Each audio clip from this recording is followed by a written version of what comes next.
Hello, one and all. Welcome back to the FootyRags show. We're here again. It's the same usual three ugly mugs you see every week. It's not going to change. Your eyes aren't going to get any better. It's just going to get worse, possibly.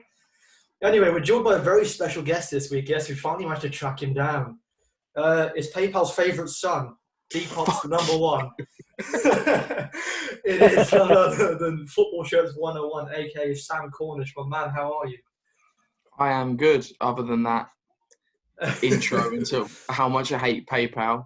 Yeah, good. Can't complain, you know. But yeah, how's life in lockdown, my friend? How's the football world in lockdown for you? I mean, lockdown itself is all right, you know.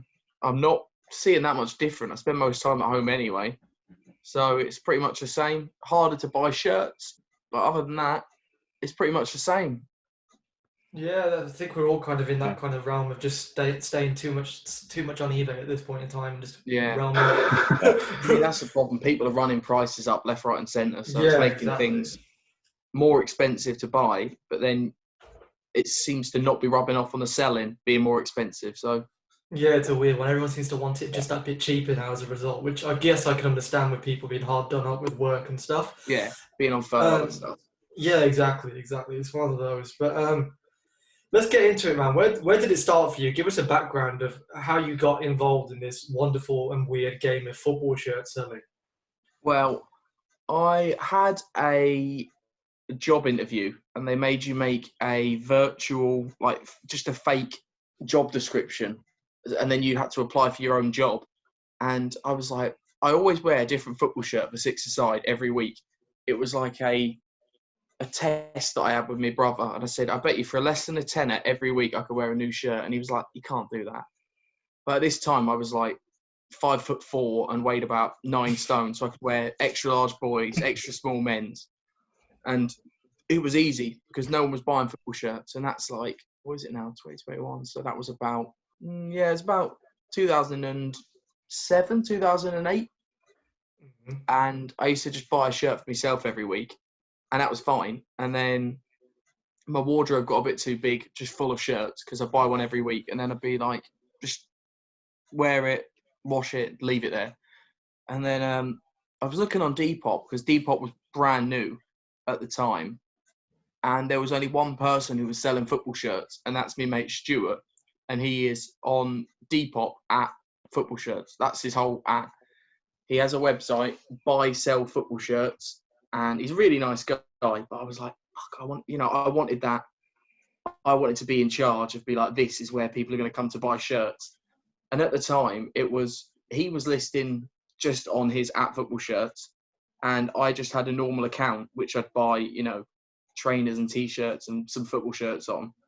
And then I thought, well, why doesn't someone else do football shirts, but do them cheaper? Because he had good stuff, but it was always quite expensive. So I thought, rather than me having to search, like, football shirts every day, why don't I be the person who puts them all on there? So I sort of went for 3-4 weeks toying with how I could do it. So I tried what everyone did. I tried buying bundles from eBay, and then I tried going to car boot sales and charity shops and cash for clothes and rag houses and everything you could imagine. And then I thought, well, sometimes people list things that are like, let's say this Barcelona sweatshirt. Someone might list this.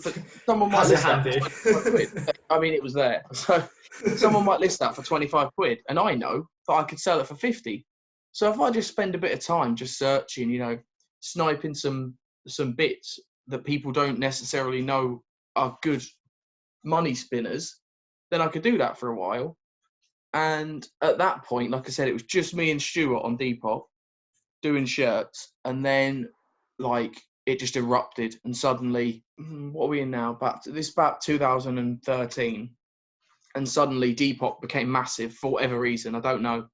It got really popular, and then there were just so many shirt sellers on there, and it started to get a bit more difficult for a while, and then suddenly you'd emerge from the pack because everyone was sort of ground level, but at the same time, you'd already had 20,000 followers and 1,500 reviews, and they've got 47 followers and 1 review. And, it was from buying Pokemon Red for £7. Like, they'd left the review, you know. And that made it so I sort of had an advantage to start with, because I don't know if you've ever tried typing in football shirts on eBay, on Depop, sorry. If you put in FO, it instantly comes up with my name. So that is, like, as soon as someone started searching for football shirts, it was like, oh, he'll do, click. And then it went from there. That's where it started. So it started as a hobby, and Yeah, massively. It was just, I just did it because it was like a challenge to myself. For a tenner a week, I'll wear a different shirt. I mean, I used to turn up in just like a random thing for 6-a-side. It didn't matter, because it's a bib anyway. But like one week, you just turn up in an England shirt because you're like, I couldn't really get anything. And the next week, you could turn up with like a bright pink heart shirt. People are like, why are you wearing that?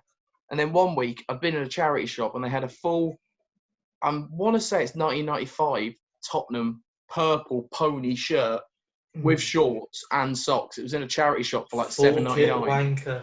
And I just turned up like that. People were like, what are you doing? What are you wearing? It was like, and then I realised that I think I sold that for about £70. And I was like, it cost me £8. You know, and at that time I was only on minimum wage. You know, I was earning like £6.50 an hour. And I was like, I've just earned 10 hours wages in profit for doing what? Like, I went into a charity shop, listed it on my phone, and sold it by the time I got home. So what point did it become more than a hobby? Like, what point was that moment where you were like, yeah, I can do something quite big with this? Was that your, would you say that was your like light bulb moment where it's like, ding? There was points where I was working. I'm a chef by trade, and I was working something ridiculous like 75 hours a week, and I'd work in the centre of Manchester. I'd start at about 10 in the morning, which I'd have to leave my house at 8. I'd finish about 10:30 at night, and I'd get home about midnight. So a normal day, you know, you're out of the house almost all day. You don't see anyone because you're in the back of a kitchen. It's hot, it's sweaty. You don't have a good time, you know. It's just you and the radio, basically. And then I had a day off, and I was walking around Manchester, and I went to a cash for clothes store or whatever it was called. It was a pop-up. And I think I spent about £250 on shirts. And they do it by weight. And it worked out you'd get about 4 shirts. You know, a shirt averagely is about 250 grams. So you'd get about 4 shirts to a kilo, and it's £15 a kilo. So that shows just how many I bought. Like, what's that, about 65? And I had the next day off. I went home, listed them all, and I think I'd sold about, let's say 20 of them that day. And I made like a month's wages. And I was like, what am I doing? Like, why am I, you know, not getting to see my girlfriend, and I don't get to spend any time at home, and, you know, spend either the time on commuting, you know, on the bus, or on the tram, or on the train around Manchester, rather than I can stay at home. I can do everything I want to, but I need to sort of believe in my ability to buy things at the right price. And that was when I sort of thought, do you know what am I doing? And that was about 2014. And I've been in and out of it. You know, there's been times where I've stopped and I thought, I don't need to be hustling over getting like 20 quid profit on something. But I always come back to it. Because I love football shirts too much. Yeah. Like, as tragic as that sounds, you know, it sounds like, I'm so good at my job. I'm not. You know, everyone gets things wrong, but I love doing it. You know, I love the hunt. Yeah. I love walking past a charity shop and being like, is that what I think it is? that looks AC Milan, you know. I think that's Conor pretty much most times he goes into definitely. As soon as you're in a charity shop. But you don't want, I always do the same thing. You just keep looking. You don't want to look too keen. You don't want to go, I'm like that. I'm looking through and I'm like, Billabong t-shirt. No, I'm never going to buy these things. And I'm like, oh, brilliant, flared trousers, sweet. Oh, 38 waist, it's not going to fit me anyway. And then you get to it and you're like,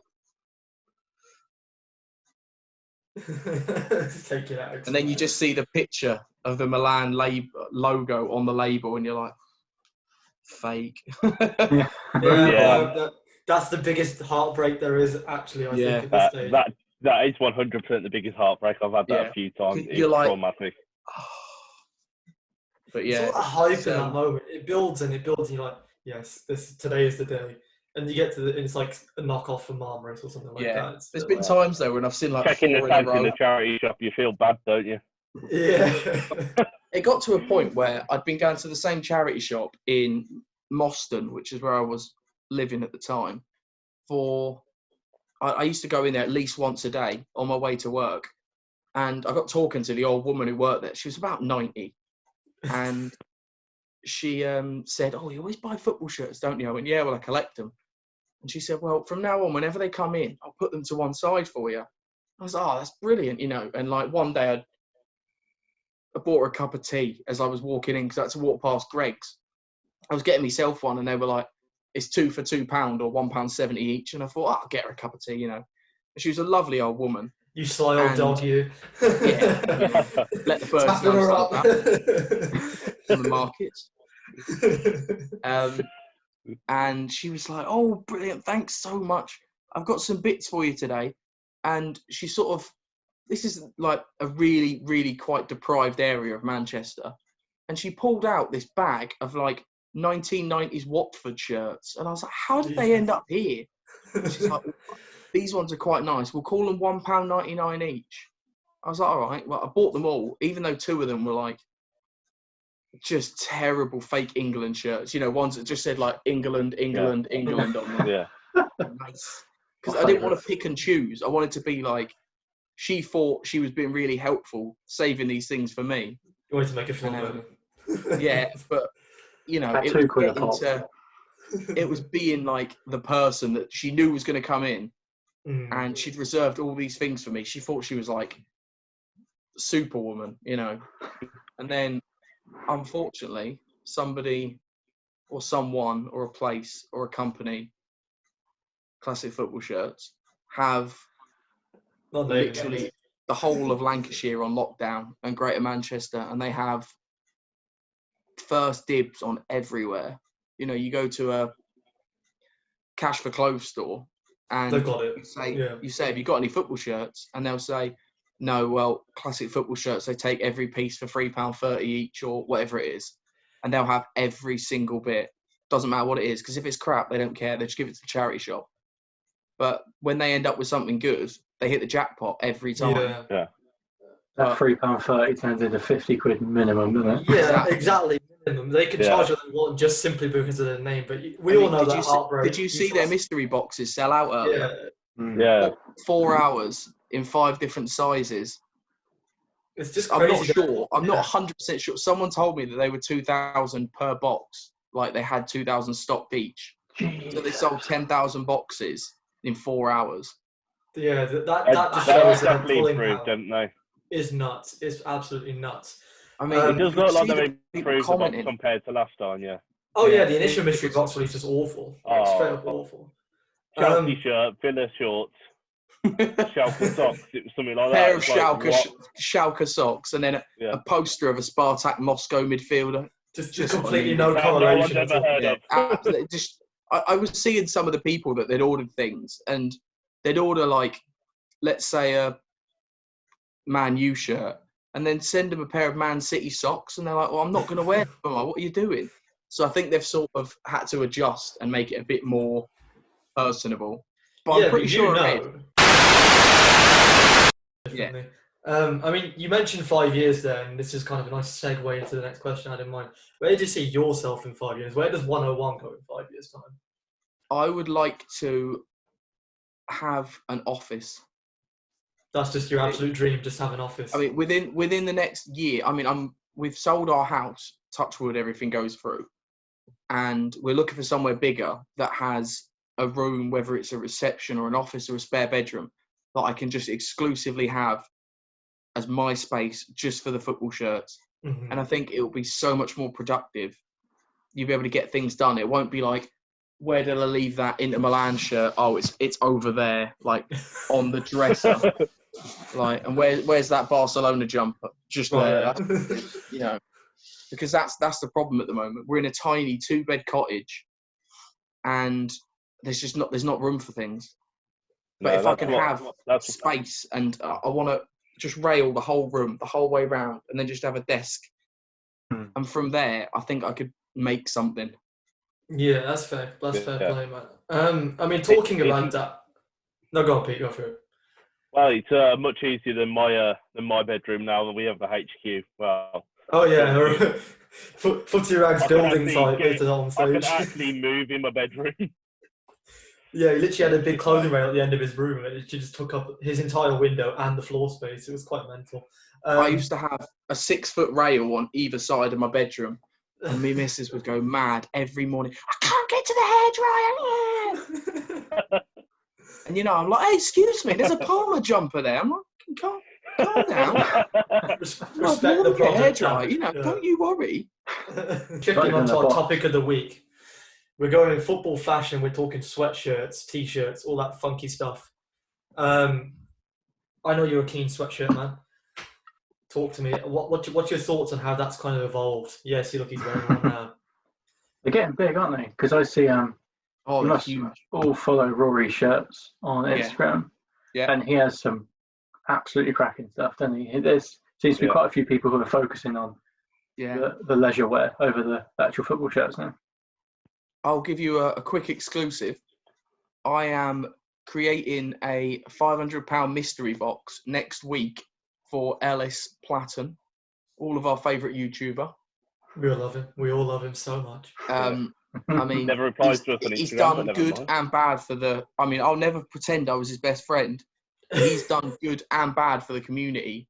Because he's got so many people involved. People who had no idea it was a thing. And, I had a woman message me earlier, and she was like, is this Scotland shirt still for sale? I was like, yeah. She's like, I'll buy it next week. It's £300. And I was like, okay. She said, I've been watching Ellis's videos. And I was like, say no more. It's fine. He said he always wanted it, and now I really want it as well. I was like, fine, And they're bringing fashion into normal life. Like, if I walk down the road, I've got an obsession with just pointing out people's football shirts to me missus. She must be like, I don't care. And I'd be like, why is he wearing a Sheffield Wednesday shirt in Bolton? And she's just like, but it's so normal now to just go to Sainsbury's and you can just see someone wearing anything football related, whether it's a raincoat, a jacket, a sweatshirt, a t-shirt, a hat. It's normal. But if 10 years ago, if you walked around wearing like an Ipswich Town jumper, people would be like, you're not at a game, what are you doing? That is the big problem. It's become normalised. Yeah, you're working in the supermarket, don't you? Have that guy. Yeah, that Germany jacket. Germany jacket. You got it from Romania for pennies because I asked him when I served him. Anyhow, onto that quickfire round. Connor, take it on. Go on. Spin us out. Right, I've got the same set of questions we ask people every week. Quick as you can answers. Don't think about it too much. Okay. Short sleeve or long sleeve? Long. Name set or no name set? Name set. Ronaldo or Messi? Ronaldo. Would you buy a mystery box? Depending who it's from. Probably not. Twitter or Instagram? Instagram. On a scale of 1 to 10, how much of a liar is Pele? 23. Highest one so far. I think I know the answer to this one. Would you buy a fake? Never. Classic or modern? Classic. Which World League has the best kits this season? MLS, I actually really like. Yeah, fair play. They've all used the same Adidas template, but I like it. And the most important question, is football coming home? Every week. I'm going to say no. Oh, he's wrong. Finally. He's wrong. Yeah, no, he's right. I'm actually very tempted to back Portugal to win the Euros. I was talking about this earlier. Their team is unbelievable. It's actually better than when they won the Euros. If you think about how good Ruben Diaz has been for City, he's going to replace Pepe in the Portugal ranks forever, and he's very good. And he could partner him in that tournament as well, because Pepe's still going strong at the age of 37. I mean, look who you've got. You've got Rui Patricio, and then you can have João Cancelo or Nelson Semedo, which is pretty Ruben good. Diaz, and then let's say Rafael Guerrero on the left flank. Yeah. You got a midfield of Bruno William Fernandes. Carvalho, oh my word, it's insane. We got Bruno Fernandes on at the moment, Yeah, exactly. I mean, obviously Ronaldo's still going to be there for one more tournament. João Felix, João Felix, they're going to be a force. They'll make good runners up behind England. But Honest, too patriotic for his own good. I wanted to come home, of course I do. If Portugal got England in the final and I had a bet on Portugal, I'd still cheer England on. But you know where your money's going. But I'd rather back Portugal. Yeah. Fair enough. And their fans are incredible, by the way. I went to watch the Nations League in Portugal a few years ago, and their fans are absolutely fantastic. As is the country. I used to go on holiday in Portugal. It's a beautiful country, man. It's absolutely beautiful. Porto is probably one of the most beautiful cities I've ever seen. Anyhow, onto the final segment, and it's that lovely Deal of the Week segment. And this week we're shouting out Wise Old Al, or Wise Old Al 1867 football on Instagram. Sheffield Wednesday fan. He is, yeah. He is. He's got some insanely good gear. We just brought a lovely Real Madrid 99-2000 shirt, I think it was off him. He messaged me about 3 hours ago. He's a lovely guy, man. He's such a nice guy. Is lovely. Yeah. He told me he was in some sort of a competition and he needs to get the best shirt of the month for 20 quid or less. So he was asking for your expert advice. I'm sure you guys did what I could do for 20 quid so we could win a tournament. Exactly. We love that. He's a really nice guy. I've bought and sold things to him before. Yeah, he's a top bloke, and he's always willing to cut a deal. So if you guys are always out there and you're looking for something, he's always so. Oh yeah, he's definitely worth talking to. But yeah, no, for that, that's this week's shout out, guys. So make sure you go and check him out. We'll make the link in the description below. Or Chris, I do have one question for Sam before we go. What is your favourite football shirt of all time? England, Italia, 93rd. Of course it is. I'm arguing that, can you? No, it's always been my favourite shirt. And I don't even know why. Like, I wasn't even born then. I was born in 92. But I always remember it being my favourite England shirt. Even though I don't think it was ever even properly worn during a match. I don't think it was, actually. I don't believe it was because we went out. But I've just always. That's probably why. That's probably why, because I didn't. Yeah, maybe that's why it makes it so mysterious. Ball's not coming home, Conor. Stop drooling down there. I can see it. Anyhow, that brings a close to this week's episode. Thank you so much, Sam, for joining us. Where can we find you? On Instagram? Plug yourself away. Instagram is FootballShirts101. Depop I don't use, but it's still FootballShirts101. Or FootballShirts101.co.uk. And on Twitter it is FS101_ because FootballShirts101 is too many letters. There you go. Go and give the man a follow. He's absolutely worth it. And I'm sure we'll see you all in the next episode. Thank you again for joining us, Sam. And we'll catch you in the next one in a bit. All right. Bye-bye. Bye.